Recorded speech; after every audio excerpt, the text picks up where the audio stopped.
a Whomper. So when I came here, I actually went to the richest person in town. Who was that person? You weren't able to find the richest person in town. It was, you thought it maybe was the judge, but then you got wrapped up in a bunch of other stuff. So I tried. It didn't really work out. Probably should have been the first clue that this was going to be the place I stopped. But anyway, usually you test hospitality and see if people actually are following Odin's rules of hospitality and honoring him. Yeah. And my family, being a good family, did just that. We gave him, he sat closest to the fire, we gave him food first, we did all the things right. That was good, because, if we didn't, it would have whopped us. Because that's the way it works. But so the thing was, he had a prophecy and his prophecy was when he was served, sat closest to the fire, and given the food first, and given a hot drink, actually of cocoa. Yeah. Oddly enough, how ironic. That he had a prophecy that I was to be the next Whomper, and that was his signal to become a priest of Odin. And the prophecy he gave me is, when you fight alongside Odin, Gungnir blazing, that you should then take up the priesthood of Odin.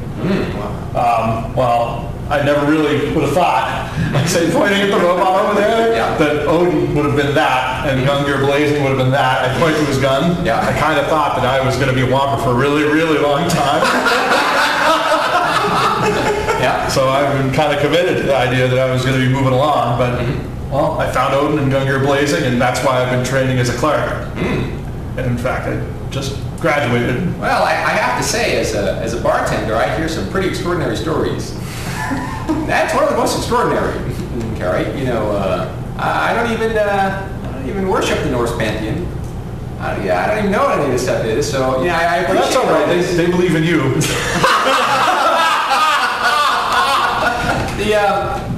I appreciate this and all, but I don't think I want to become a Whomper, right? I mean, everything's fine here, right? My training doesn't cover this. Yeah, except, wait a minute, they always accept.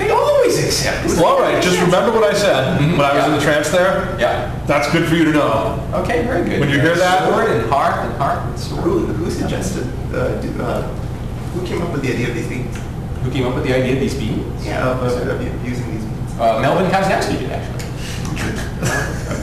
Which, by the way, now that you're taking a look around, Melvin, who is just whatever, like the weeniest guy you've ever met, is making a blast at the festival, doing all different types of little tricks, and playing a little clown-like guy. And he does pratfalls, and he's like a Dick Van Dyke, combined with whatever, David Copperfield, type of thing, right? You're doing all types of stuff, right?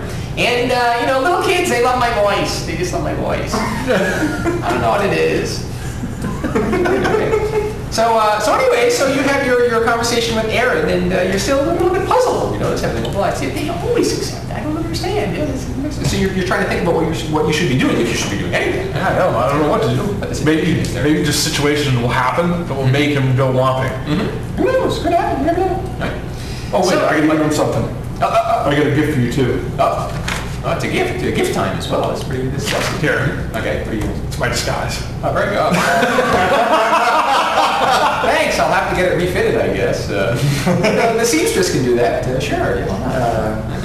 Yeah, that should help you. By the way, speaking of which, let's actually now that we're on the topic of advancement, because you guys just advanced and you're all the more powerful. Second and third level. Hypothetically speaking, new cleric dweeb, what spells would you be getting today? Oh, the spells would be good for partying. Spells? Party spells. Which will be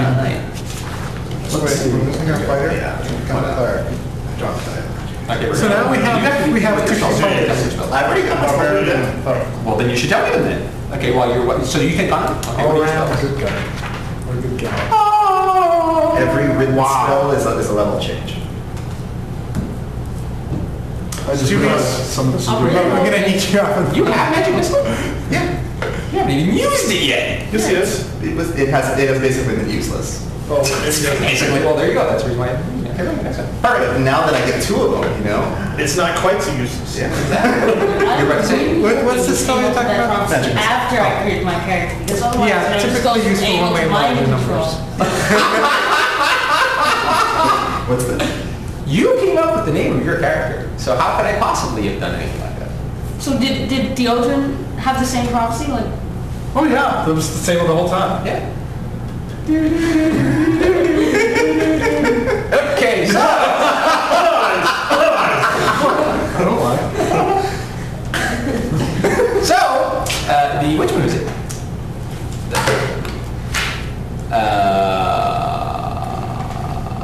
The Gordeshi. Let's talk about the Gordeshi. So it turns out that so the Gordeshi are all in their traditional garb and all this other stuff. They have made some concessions in their garb, or I shouldn't say concessions. They're trying to fit in and all this other stuff. So many of them are actually wearing like metal jewelry and metal bracelets, and metal was completely not in their original garb and all this other stuff, right? And one of them has really been going overboard to try and fit in, and that's Amana. So she's actually made an entire dress, or had the seamstress make her entire dress and all that stuff, which is it's the same cut and fit of the normal other women around and all this other stuff, right? And she's sashaying back and forth in front of Morin and various other types of things, right? like one of the village girls or something. Exactly, right? How convenient. Yeah, how convenient. That is pretty convenient also. All right. So I'll ask her, I hopefully, in my pigeon talk, I can say this about having Cosimo translate. That's a damper on the whole dance thing there, exactly. So I'll motion her to dance. Mm-hmm. Okay. Oh, excellent. Very good. Okay. So the two of you start dancing, and for the first time in a long time, the first time ever actually, you guys really hear the Gordeshi laugh. Right, and it's just like everybody else laughing, and you realize this is the first time in ages that they just had fun, right? That they've been able to just let go of their cares and not worry about whatever undead about to destroy the entire empire and everything, blah, blah, right? And Amana just seems to be having a blast, right? And the two of you, starting dancing, kicks off a whole bunch of dancing. Okay, so then, while you're doing all the dancing and all this Odin's even dancing with Goliath. Yeah! So the two of them are doing Mr. Roboto. Okay, so, yeah, exactly. Hopefully they're taking the weapons off first. So, absolutely not. They're dancing weapons. Throw it up in the air. No moshing with them. That'd be pretty hard, right? So Tangle the two battle axes, spin in the circle. Mm-hmm, yeah. So the two of you start dancing and all this other stuff, and Windsor Bloom, who's Jeremiah's son, right, starts playing a musical instrument, and you now realize that he's very talented in playing music and all that stuff. And then hard. And then, and so actually he plays this very nice, slow, melody for the two of you and all this other stuff.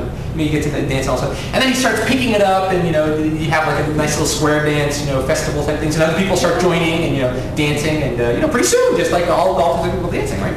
And, in the middle of the entire spiel, it's just getting like afternoonish or something also. Then, Jeremiah comes out, and he's like, right before we were leaving, Baclavia, a new type of square dance, was naming the thing, so let me teach you the new type of square dance, right? And then he's, like one of the MCs at, every hee-haw you've ever been at. And, showing people how to do it. It's pretty much just a small variation of, like, the normal square dances and all sorts of stuff. So people immediately pick it up, and, they're doing, this really nifty, fun, square dance, and everybody's having a blast, right? Now, during all the dancing, this lady, Private Zula, who's actually one of the warriors, the warrior chicks and all sorts of stuff, starts, just going crazy dancing, right? And actually, she's dancing by herself as opposed to with a partner, which most of the dances are with partners, right? Or they're in lines, you do these great songs, right?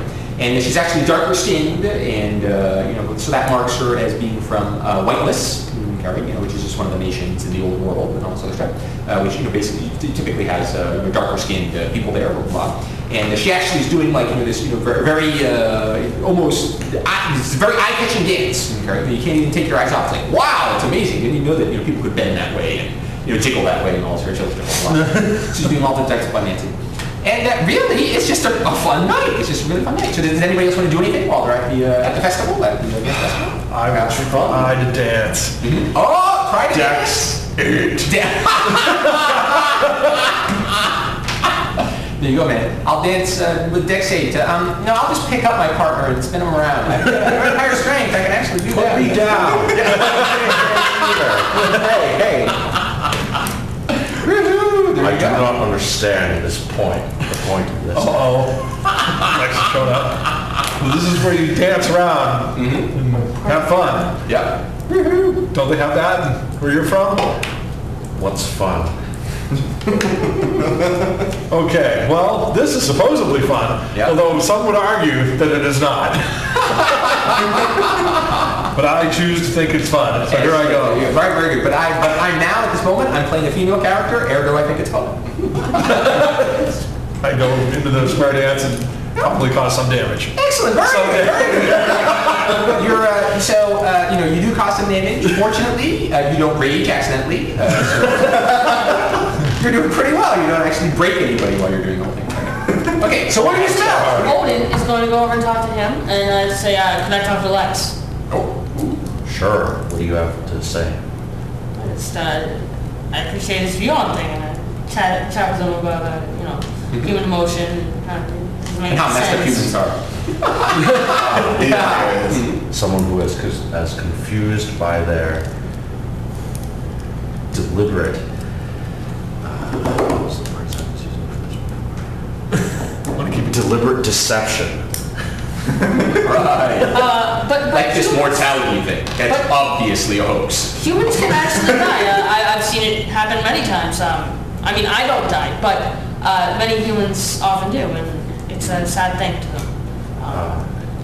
You are likewise deceived. I'm quite certain they simply get up when you're not looking. Why do you think they hide them under the ground? Have you ever checked to see whether those holes they put them in actually And as far as you know, they do later get up on? when you're not looking. There you go. They get up, and then you have to smack them down again. Some of them do come alive afterwards through the art of necromancy, which is why many of my people did die. So at the exceptionally fun, bonding town festival, Lexx and Odin are talking about necromancy, the undead, and the deception of humans. Okay, very good. Okay, so. Meanwhile, in the background is the square Yeah, dance. exactly. Counterplay. Morin's getting dangerously close, getting a kiss from Amana, and so, oh, yeah, whatever. Yes, necromancy. I mean, in fact, I've been instructed on the arts of, the 7 different types of necromancy. Okay, so anyway, what spells are you memorizing? Oh, right, spells. I will take, Odin gives me detect magic, guidance twice, because people here need guidance, Lots of checks. light, and virtue. Perfect, excellent. Again, things people need. And 2 comprehend languages, because we're in party mode. Comprehend language, exactly. Okay. Don't need all these combat spells if we're to dance. Gotcha, okay. Now, by the way, have you read the changes that I made to both virtue and guidance? Yes, that's what I took them. Oh, very perfect. I just read the thumbnails and, Yeah. wow, what an improvement. Yeah, totally. They're actually, I believe they're actually useful now. That you could Yes. actually use them for something, which would be a change. Okay. So, does anybody else want to do anything during the festival? Otherwise, you're all just going to have a rip-roaring good time. Yes. Yep, that's kind of after that's my walking goal. through dreary dungeons and Sounds like a plan. I intend to punish Lexx for his stupid assumptions about the human race by getting shit drunk. Yeah! Excellent! How he deals with that. Yeah, great. And so what's tremendously amusing and all this for each other, so we'll all say, I'm going to show Lexx your anything. It doesn't matter. I'm trying to introduce some of the centaur customs. Oh, and what are the centaur customs? Clubbing people over the head and dragging them away, if I remember how this worked at the last party. There you go. So you start using some classic pickup lines on, the ladies in the town or something like, hey babe, want to ride the beast with 2 backs? You want to do some other thing? Okay, very good. So, classic centaur pickup lines. Okay, so. See this club? Yeah. It's a centaur, classic centaur. Very good, okay. Well, if nothing else happens, all of you retire back to your hut. At the end of the day, at the end of the night, or all this other stuff. The festival goes long into the night. They actually have to light different torches and other types of things around the town. And you notice now that they actually are constantly have torches lit up on the palisade and the different other types of things, but they actually light it for the area where people are having like a festival type thing. And they need it too because tonight's a new moon, so it's pretty dark out and all this other stuff. And so it's some of you are stumbling back, half drunk to the hut. I'll help them. Very excellent, very good, very good. Puke misdirection. I'm drunk. Wait, no, I'm not. I'm trying to get. Oh yeah. So it's later that night. The dead of night, all sort of stuff. Your hut, by the way, is made out of bamboo. I don't know whether I described that or not. It's made out of this strange hollow wood, which is very common around here. Which is bamboo, etc. And which sounds really nifty when it rains. In the middle of the day, because it's hollow. It's a little bit of hollow sound, right? But now it's late at night, and you're all sort of exhausted from the entire spiel. And some of you were hoping to get lucky, but not quite. I was on my best behavior. Right, and it looks like she likes you. Carrots and so on. So everybody was dancing with everybody and all this various other stuff. But every time that you asked her to dance, she always danced with you, and she danced with you most out of anybody else, and all this other stuff. And you're getting some good signs. Good signs. That's awesome, right? And so anyway, it's the middle of the night, and I'm thinking everybody should be making spot checks. Right. I'm sleeping. What are you talking about? -1. Plus 16. Spot minus 19 for being 11. shit drunk. 18. 18, very good, very good. You don't have to make a spot check. Go ahead, yeah. What do you get? 11, yeah. What? Negative 11. Negative 11, perfect. 9. 9, yeah. 18. 18, Minus 16, 19. 16. Oh, minus 20 8, for being very good. And not you, so we're going to miss it. So it's just you and Odin. Okay, very good. Okay. So what happens is, you are there in the middle of the night. It's pretty humid at night. All sorts of things. You guys have sort of gotten used to it and all that kind of stuff. And so you wake up and all of a sudden you're sort of leery-eyed. You got to go to the bathroom. Right? You're just staring around. Odin is of course in one corner, just looking around, constantly scanning, taking a look, watching for everything. R2D2 stuff. Okay, and then you notice that lots of people are asleep, snoring. Subius here has got like drool going on, and then you're about to get up and you go to the bathroom, right? When you notice